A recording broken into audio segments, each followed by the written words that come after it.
Let's just talk about how you got the idea for assembling this program, where that journey started for you, and specifically why you think that Baroque music lends itself so easily to the cinematic form. Basically, it was the idea of an art curator, the lady who is doing the art programs for the Pushkin Museum in Moscow. She runs the Sviatoslav Richter Memorial Apartment, which is now a part of Pushkin Museum. And we had the idea of doing it in 2001. So it was before everything. Sviatoslav Richter was known for dedicating his programs for some kind of certain ideas that would have like one thought and then one epoch or one genre or something like this. And we started to think about that there was a lot of Baroque music in art house cinemas and in Kubrick movies and Tarkovsky. And so two of us were searching very desperate, I would say, for to combine this program to mix it together, because it was a good music, but the director wouldn't be described as the art house or something like this. So it was a very tricky situation, and we wanted to have a strong concept and to make it clear. But at the end, when I came to Rameau's music, I ran that idea, I ruined it a little bit, because you cannot say that all of the music that is in the concert is from some certain movie. It's just a part of the suite that is part of them. But when I made this combination, it was Bach in first. So because obviously Johann Sebastian Bach is the most known composer in the Baroque era, and his music has been used a lot. So one part of the program goes completely to Bach music, and then the second part is divided in between Handel, Rameau, Purcell.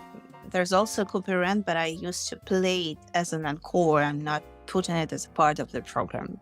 Why do you think Baroque music is so fitting for cinema? Because you wouldn't think that it's a natural combination, but it works so well in so many films, especially Barry Lyndon. Well, because this music gives you a feeling of being protected. This music doesn't have some kind of romantic emotions and feelings coming from the 19th century that can be used only at a certain point. Yeah, Baroque music is much more objective and much more wider, I'd say, for using. And everyone can be found in this music. I think every situation, every emotion, each of us can relate himself to this type of music. I don't know why, but it's probably because a sense of harmony was much more useful those days than now, when we're much more used to all kinds of sounds. You mentioned Handel earlier, and in this program, you're including Chaconne with variations in G from Autumn Sonata, which for me and for a lot of people is like the ultimate film about the Yeah. life of a pianist. It's just an incredibly powerful film. It covers the challenges of touring, the intrigues of interpreting Chopin, the traumas of childhood. That's when I think of a film about just the life of an artist in general, that's definitely at the top of my list. I'm curious why you included that film in this list, your experience watching that film, and how the music from that film connected with you, because it's a film about the work that you do as a pianist. And it's also a film about my work being a mother. And since I have 3 children and 2 daughters, as the heroine of the Autumn Sonata, I always think of what it can lead me to, my work and my motherhood. And it's always like an example of what you can do, what you cannot do, being a concert pianist in relationship with your children. I think this is kind of a very teaching movie in a way. Yeah, this movie is like a teacher for those people who was able to teach something or to learn something out of.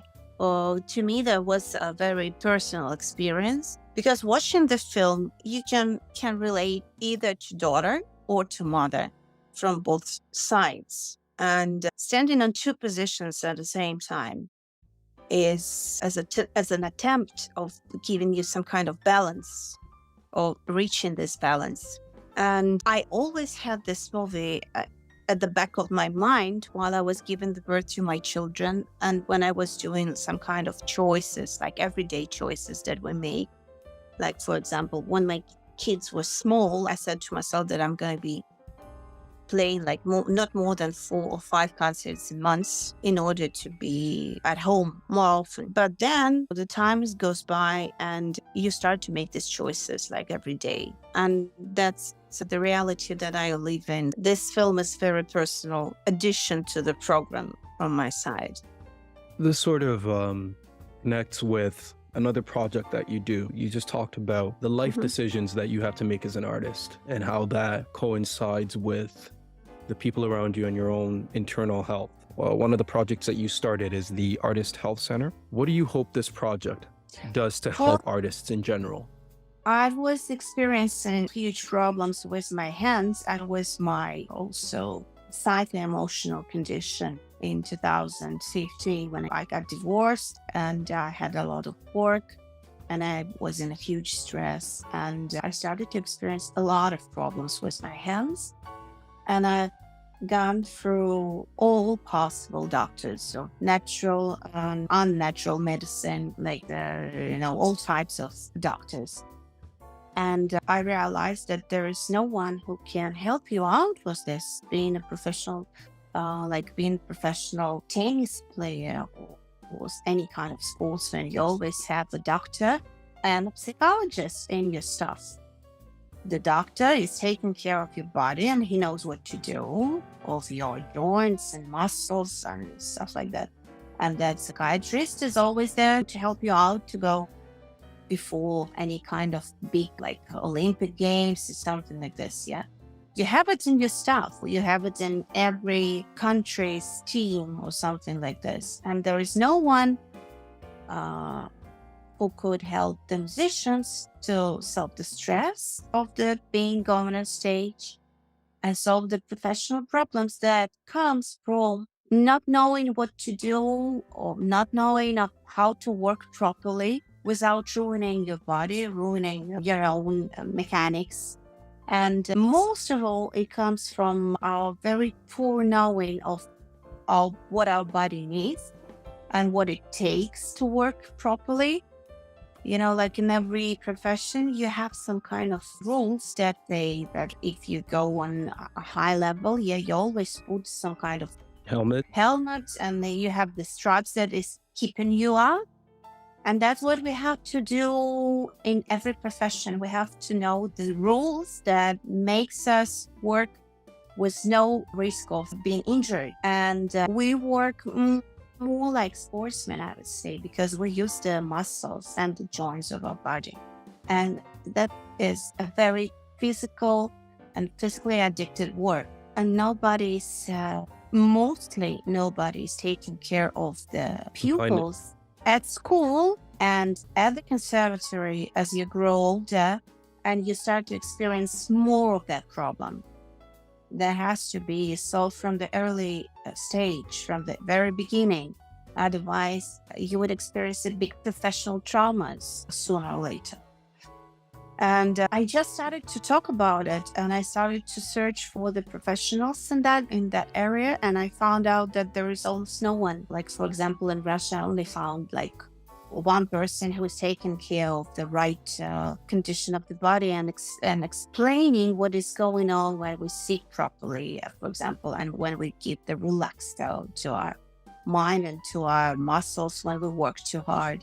And I found a musical psychologist who was working a lot of stress on the problem of being stressed out at the stage. And there was a very interesting way of going into it. And I found out that a lot of people are having problems, but they are not ready to solve them because they're afraid to talk about it. And they cannot even say that, yes, I have a problem. First, you have to admit that you have a problem. And then you have to come to a way to a certain point where you start not only taking the medicine or some kind of tablets, but also thinking about redoing your schedule, rebuilding your body, rebuilding your way of work, rebuilding your way of mind, and drink like plenty of water, or you sleep properly, work with stress. And this is what I know now that will save me thousands of dollars and a lot of nerve cells if I know it before. It's never too late when it comes to mental health. So it's important work, certainly, that's being done there. And folks who want to learn more can go to Osetinskaya.com. Thank you so much, Polina, for joining me. I'm looking forward to seeing you in Toronto on June 3rd at Kerner Hall, which is such a beautiful venue for solo recitals. I don't know if you've performed there alone, so it's going to be an absolutely beautiful night. We'll see you then. Thank you so much, Michael.